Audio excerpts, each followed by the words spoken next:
Hello दोस्तों, welcome to my YouTube channel DK brothers. आज का हमारा वीडियो है सेक्शन 80 जीजीसी पे, जो इनकम टैक्स का एक्ट है कि हम पॉलिटिकल पार्टीज को कैसे डोनेशन कर सकते हैं, उसके बारे में हम डिटेल में देखने वाले हैं।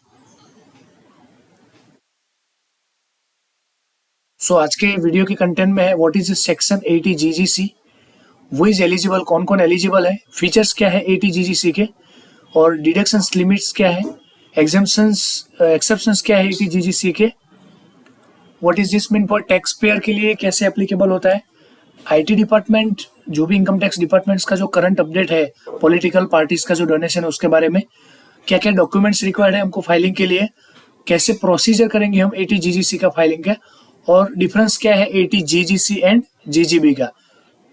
सो welcome to my YouTube channel. अगर आप मेरी चैनल पे नए हो तो मेरी चैनल डीके ब्रदर्स को सब्सक्राइब करो।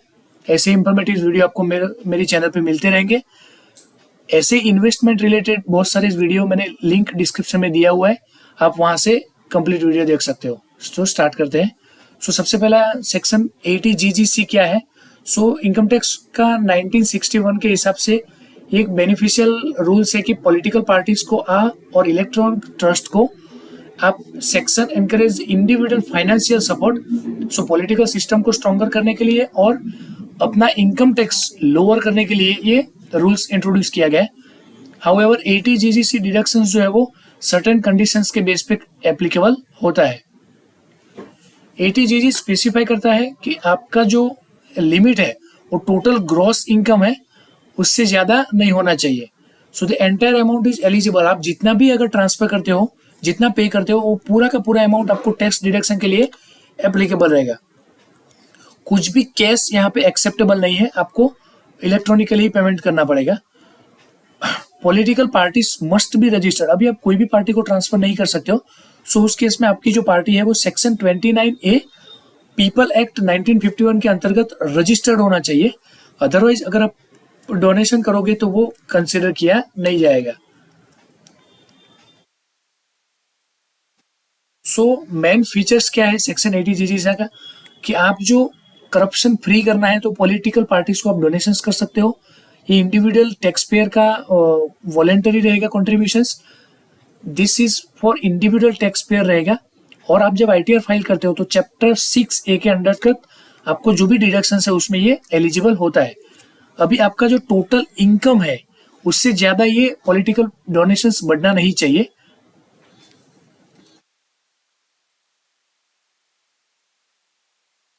अब यह है कि वो इज एलिजिबल, किसके किसके क्राइटेरिया से आप अप्लाई कर सकते हो।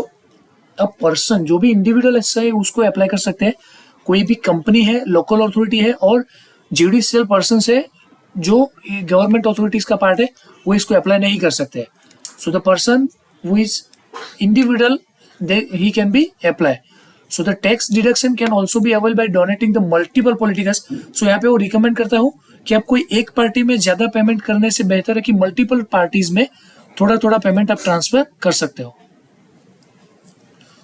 दूसरा बहुत ही इंपॉर्टेंट है कि अगर आपको ये 80 जीजीसी का बेनिफिट्स लेना है तो आपको सिर्फ एंड सिर्फ ओल्ड टैक्स रेजिमे में ही अप्लाई करना है। न्यू टैक्स रेजिमे में ये कोई ऑप्शंस अवेलेबल नहीं है।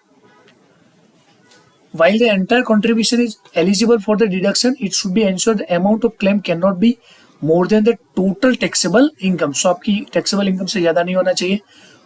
कौन कौन एलिजिबल नहीं है? कंपनीज, लोकल अथॉरिटीज और artificial judicial entities fully owned by the government. अभी फीचर्स क्या है सेक्शन 80 जीजीसी के। एलिजिबल डोनेशंस आप जितना भी करते हो अदर देन द कैश, वो सभी के सभी आपके लिए एप्लीकेबल रहेगा। The deductions available is under sections limited to the amount donated. आपने जितना अमाउंट डोनेट किया है उतने का ही आप बेनिफिट्स ले सकते हो।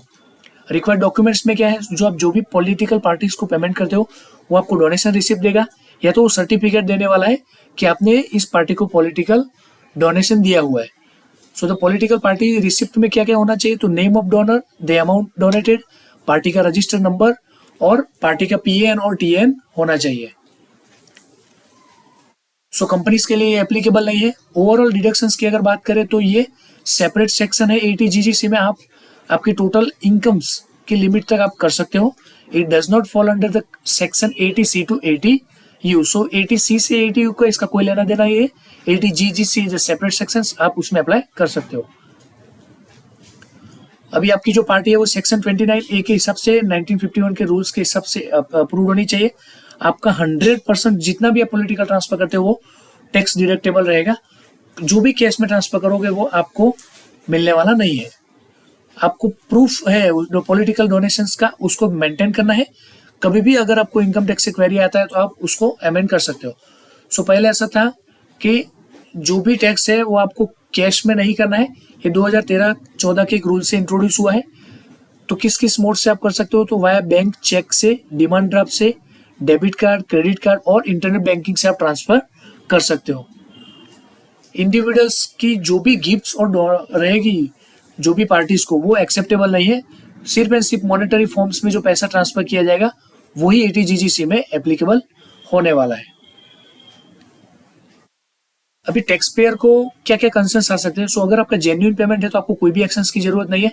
अदरवाइज अगर आपने लास्ट 3 साल में कहीं पे भी अगर ट्रांसफर नहीं किया है और आपने फाइल किया हुआ है तो इनकम टैक्स डिपार्टमेंट ने सबको नोटिस भेजा है कि आप 31 मार्च 2025 तक आप उसमें करेक्ट कर सकते हो, जिससे आपको पेनल्टीज बच सकती है। अगर फेक डिडक्शंस है तो आप स्क्रूटिनिटी में आ सकते हो और आपको फाइन्स पे करना पड़ेगा। करंट अपडेट्स क्या है, तो गवर्नमेंट ने बहुत सारे यूजर्स को नोटिफिकेशंस दिया हुआ है।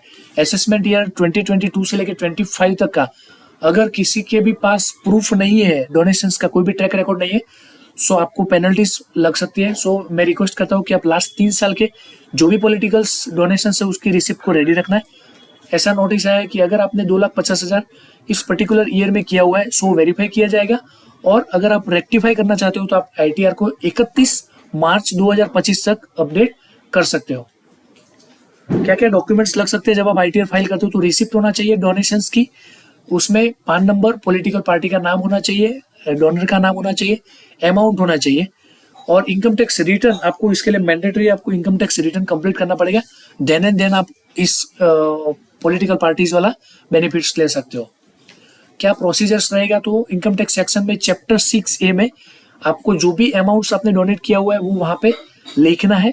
So online banking, cheques, debit card, credit card का जो अमाउंट्स है आप वहाँ पे मेंशन कर सकते हो। अगर आप एम्प्लॉयर के थ्रू करना चाहते हो तो आप एम्प्लॉयर को फॉर्म 16 में इंट्रोड्यूस करवा सकते हो।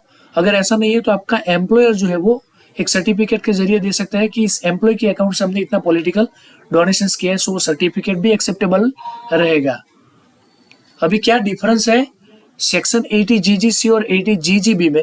सो 80GGC जो एनी पर्सन्स के लिए एप्लीकेबल है, कोई भी बॉडीज के एप्लीकेबल नहीं होता है। 80GGB जो है वो किसी भी कंपनी को ये रूल्स में 1961 के अंतर्गत पॉलिटिकल डोनेशंस करना है तो सिस्टम यहाँ पे उसको अलाउ करती है। सो आपको जो इंडिविजुअल्स पेमेंट करना है वो 80GGC के अंतर्गत आप अप्लाई कर सकते हो इनकम टैक्स फाइलिंग के वक्त। अभी क्या है, ये आपको जैसे आप 80G में चैरिटेबल ट्रस्ट को डोनेट कर सकते हो, इसका मैंने वीडियो बनाया हुआ है, आप डिस्क्रिप्शन में देख सकते हो। सेम टू सेम आप 80GGC में भी अप्लाई कर सकते हो। सभी क्राइटेरियाज मैंने आपको एक्सप्लेन कर दिया कि आप पॉलिटिकल पार्टीज में कैसे कर सकते हो। अगर आप जो भी पेमेंट किया हुआ है उसको इनकम टैक्स रिटर्न में फाइल करना मिस मत कीजिए, तो आपको ये बेनिफिट मिलने वाला है। Thank you for watching the video. अगर आपको कुछ भी डाउट्स है तो आप नीचे कमेंट्स कर सकते हो, मैं आपको इसका आंसर करूंगा। अगर आपने मेरी चैनल को सब्सक्राइब नहीं किया है तो मेरी चैनल DK ब्रदर्स को सब्सक्राइब कीजिए। मिलते हैं अगले वीडियो में। Thank you, bye bye.